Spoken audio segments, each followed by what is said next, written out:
Hello, everyone. Officially, it is December 10th, 2023. Starting off our Soul Circle session with our YouTube collective reading. So we'll welcome in the YouTube energy for this part. I feel like I've had really alive dream spaces lately, and also a lot of like daydreaming spaces is really open. It feels like I don't know, it feels like the stars are actually like closer to us. It feels like there's a little bit more like um mystic energy in nighttime spaces. So I just wanted to bring that energy forward and to start us off for the week. So just tuning into the energy for what we need this week. I'll be traveling back to Canada, so I'll be on the move this week quite a bit. And I got this card earlier this week as well, which is Krishna and devotion. And I keep thinking of like, what is it that I'm choosing to devote my life energy towards? It's a question that I keep asking myself because, we're making choices every day with what we choose to spend our energy and time on. But there are times where I think like the amount that comes back to you, you can feel a lot more of it. And I think that is generally when you feel feel connected to the fact that you've made that choice. So I hope that's clear enough. Basically, when we actually make the choice in our minds to put our energy into something, we tend to get more from it because we feel as though we've made the choice rather than it feeling as though it's taken from us. And so the energy of this week is actually like being recognized for it. One of these things that says your commitment has been recognized, and that's what I keep feeling, but on a devotion to your spiritual mission kind of place. The other pieces of this card say trust your spiritual guidance and you are loved unconditionally. We also have Saint Germain, which is karma releasing, and it says move beyond drama, create your own path, and make room for good energy. And I was talking a bit about this last week, was the idea of how you clear out negative energy whenever there's like a new amount of light that comes in. So you get a whole bunch of new ideas, and then you maybe need to rest, right, for like a week because you realize, wow, that last week I had all these ideas, it pushed so many things forward. I need to hold for a minute while all that processes and all that downloads. And creatives will often find this, that there's sort of that ebb and flow. And so making room for good energy feels to me more like the resting, the clearing, the, kind of purging and cleansing stage. That's what a lot of people have felt like, I think, leading into the end of this year. There's been a lot of like kind of ick, but not hopeless, not a hopeless ick. It feels like people have actually a good sense of more coming for them through the next year, or making choices currently that are going to set you up in a better way for that. And that's the other piece too. It's like making room for good energy.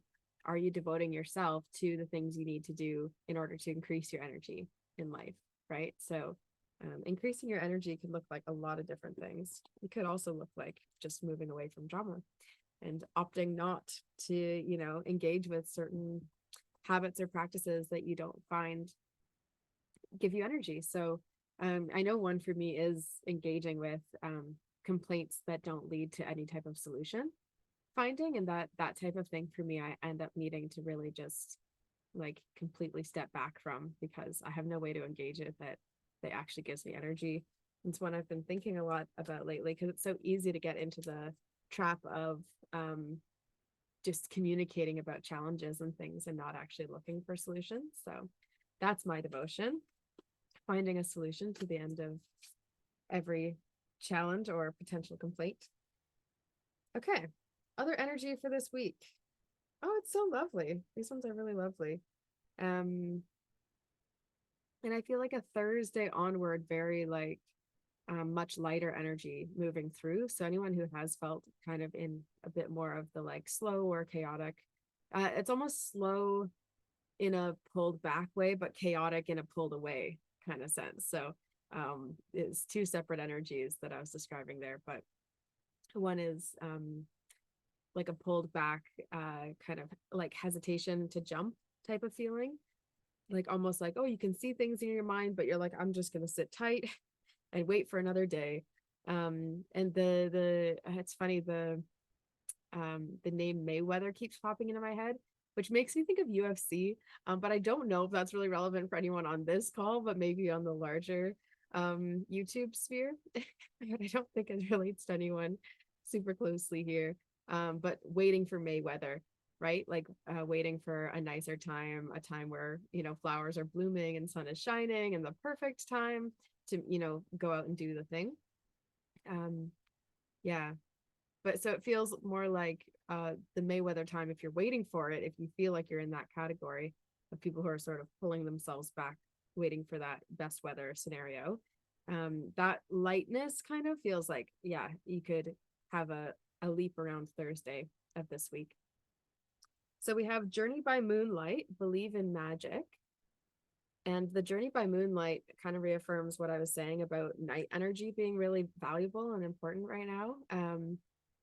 There's a time earlier on in doing my healing work where I was frustrated because I felt like I needed more energy in order to be able to like do this on the side and put a lot of thought into how I was gonna do things differently. And I was overthinking it in many ways, just trying to wrap my head around like what do people need most and how are people hurting and how can I help. And I remember one time feeling really, really inspired at night. And then feeling like, well, in order to get good energy, I have to sleep well. And then if to have to sleep well, you need 8 hours. And to get 8 hours, you have to go to bed at this time. And I was like, so I just cut myself off from doing this work. And then I struggled with energy the next couple of days, which is interesting. I went and told my strategy coach at the time. And she was like, why did you cut yourself off? You could have just done the work. Like you're an adult. You can pick any time of day that you want to do your work. Because I remember saying that I felt really funny that, I hadn't been able to do anything with this idea because I was so excited about it. I was ready to do it. It was just too late. And she was like, it's not too late. You can just do it anytime you like. So it's not too late. Do it anytime you like. You get to choose. But it actually feels like night, evening times. I know I've been feeling a lot more inspired creatively and musically in the evenings because it's like all the rest of my day has shifted away. I'm not putting any energy into the other things going on. So yeah, might be an invitation to do some of your idea work and or goal setting or visioning and dreaming in the evening time. We also have Rainbow Blessings, which says blessings are showering your life. I'm like drawn to remind everyone about the shower vision board concept. I'm like really hoping it catches on and everyone starts putting laminated photos of their vision board in their shower like I do. But yeah, I was thinking about this as well, obviously, showering.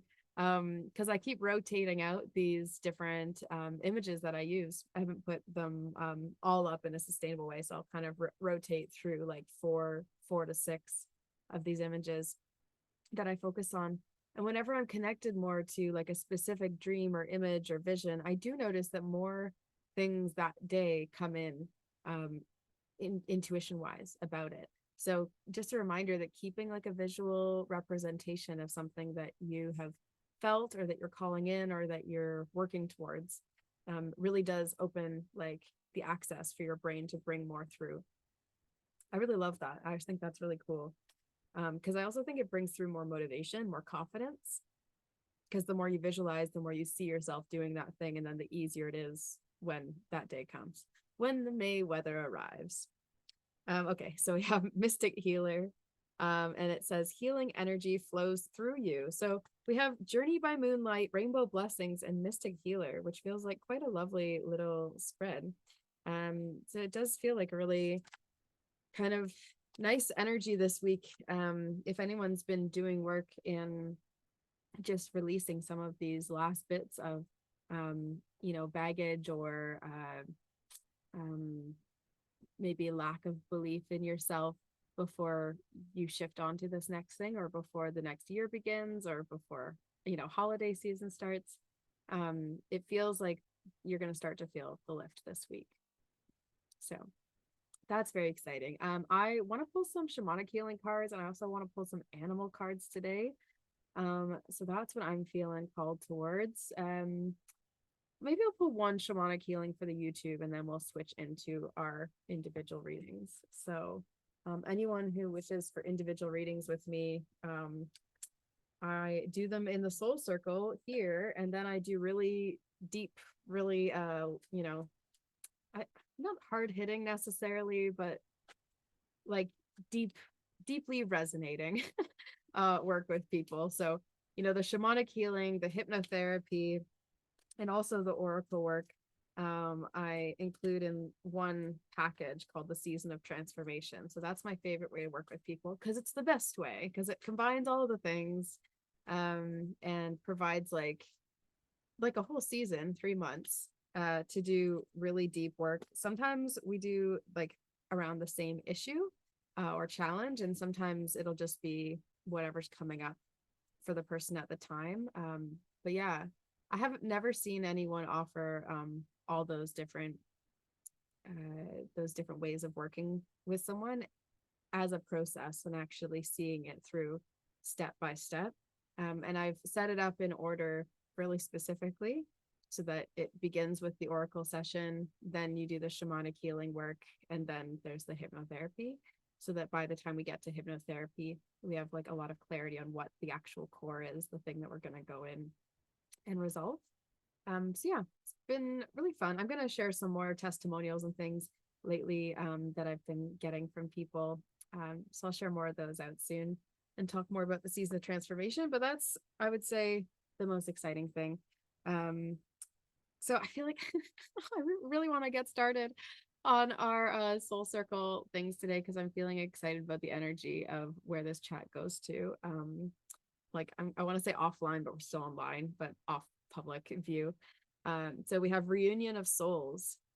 And Reunion of Souls is very much like a soulmate card, a romance card. So maybe we'll be doing some romance things as well today.